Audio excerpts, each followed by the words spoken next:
au départ du Tour, la 5e édition, ça doit être quelque chose de spécial, un plus avec ce maillot de champion du monde. Bah déjà, c'était intéressant de voir le parcours, voir ce nouveau parcours. Il a l'air assez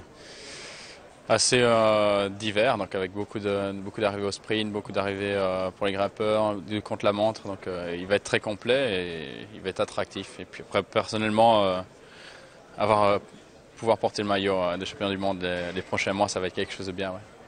Qu'est-ce qui fait le plus peur en regardant ce parcours? Il y a 2 fois l'Alpe d'Huez, il y a le Mont Ventoux.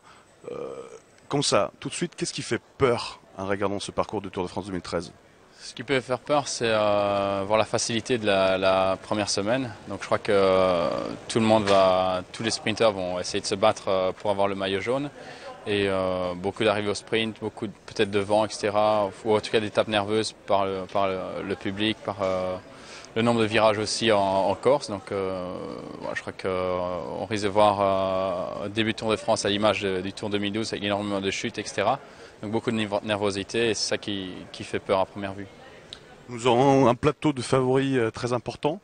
En regardant le parcours, quel grand leader pourrait être le grand favori de ce Tour de France 5e édition?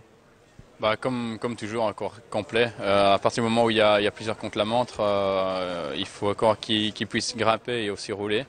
Donc ça va être un coureur complet et en plus qu'il y aura une bonne équipe parce que contre-la-montre par équipe avec 25 km, il y a quand même moyen de faire des petits écarts. Donc il lui faudra non seulement être complet mais avoir une bonne équipe aussi.